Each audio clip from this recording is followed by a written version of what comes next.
Hello, I've never done a digital gig before, but I'm glad it's now because you caught me just before my hair gets real plaguey and overgrown, so perfect timing. Because of, the plague, I've been asked to do uplifting happy poems. It took me a while to find some, but we've got some. It's going to be fine. I'm going to start you off with a poem called Just the Small Things.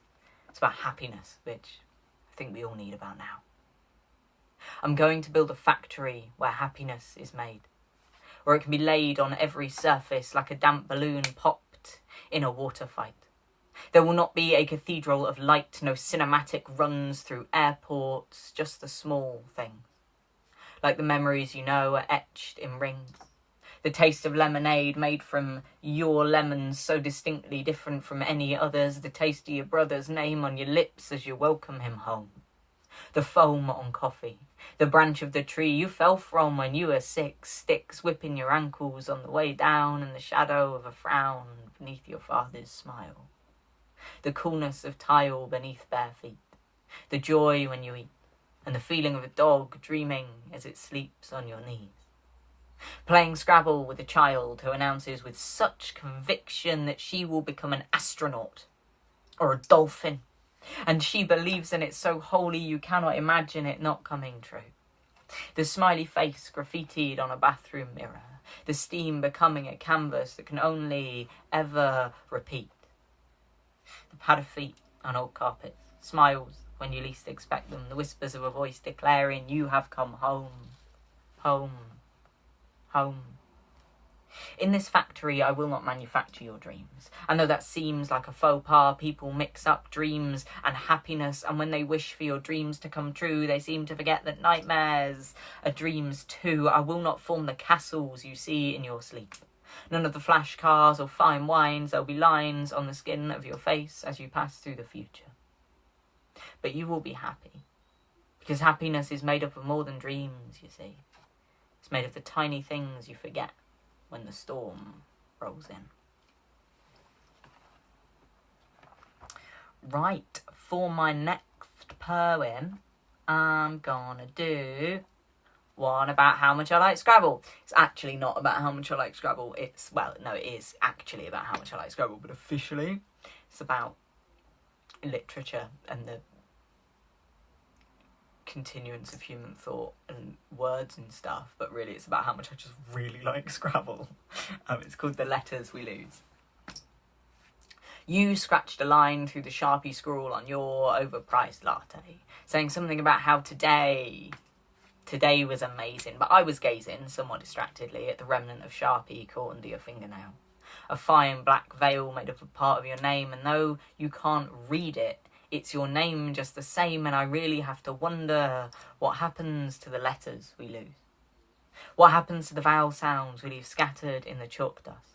The words in books everyone fussed about so much they were left burning. The penciled words that even now are turning into rubber shavings. The dry white pen marks from every whiteboard in the world. What happens to the letters we lose? I like to imagine they are caught on our shoes, on our skin, in our cavernous lungs. I like to imagine they bleed into us, one syllable at a time. I like to imagine that the burnt books of Alexandria are floating in the air somewhere and waiting for someone to breathe them in. I like to imagine that every cleared piece of illegal graffiti is floating in the water table until it is able to be swallowed and spat back out again. I like to imagine that language is a game with only so many tiles, and they travel for miles unnoticed on the soles of our shoes. You look up at me, lost in my faraway daydream, and I seem like I don't care, and I kind of don't. But in a bit I will, honestly. I was just too busy catching the letters that you caught and stored and threw at me. Right. It's very weird doing this without an audience. Right, let's do a final poem. This is possibly the happiest poem I've ever written. The most uplifting poem I've ever written, because I like my sad poems, me. It's about how everything's going to be okay. I think that's really important right now. So, this is called You Will Survive.